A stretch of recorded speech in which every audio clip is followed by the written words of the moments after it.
चोलिया गे कोना बढ़लो सामान। होलिया में टाइट लागो चोलिया गे कोना बढ़लो सामान। बढ़लो सामान कोना बढ़लो सामान गजबे चललो दुकान। बढ़लो सामान कोना बढ़लो सामान गजबे चललो दुकान। होलिया में टाइट भेलो चोलिया गे कोना बढ़लो सामान। होलिया में टाइट भेलो चोलिया गे कोना बढ़लो सामान।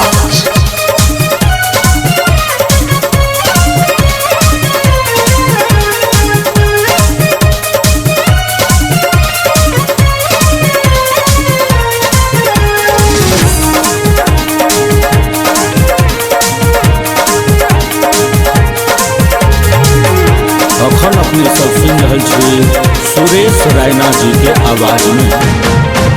एक दिन दिन चोली तोहर छोट भेल जाय छौ। छोट भेल जाय छौ गे छोट भेल जाय छौ। छोट टिकोरा अब लटकल जाय छौ।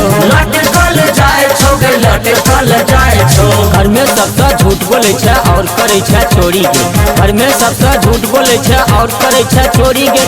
छौरा सबके जान मारे छो गहिर तोहर ढोरी बोल हई रे हई रे हई हा। एक दिने दिने चोली तोहर छोट भेल जाय छौ। छोट टिकोरा आप लटकल जाय छौ। फाइट गेलो चोलिया के खोलिया गे कोना बढ़लो सामान। फाइट गेलो चोलिया के खोलिया गे कोना बढ़लो सामान। बढ़लो सामान कोना बढ़लो सामान गजबे चललो दुकान।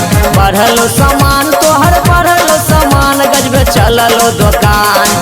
होलिया में टाइट लागो चोलिया गे कोना बढ़लो सामान। होलिया में टाइट लागो चोलिया गे कोना बढ़लो सामान। अच्छा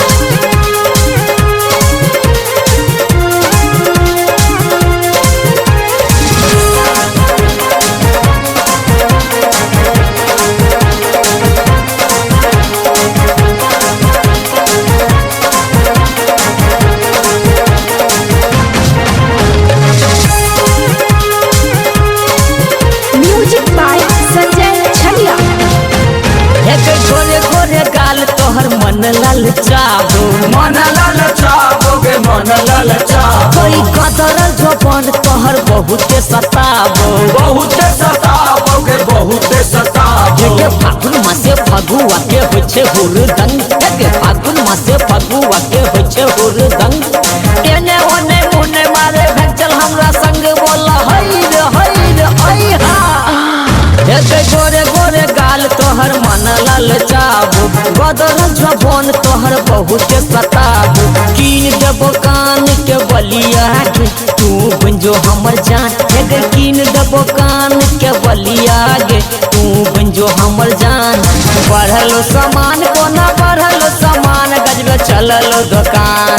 बढ़लो सामान तोहर बढ़लो सामान गजबे चललो दुकान। होलिया में टाइट लागो चोलिया गे कोना बढ़लो सामान। होलिया में टाइट लागो चोलिया गे कोना बढ़लो सामान। बढ़लो सामान तोहर बढ़लो सामान गजबे चललो दुकान।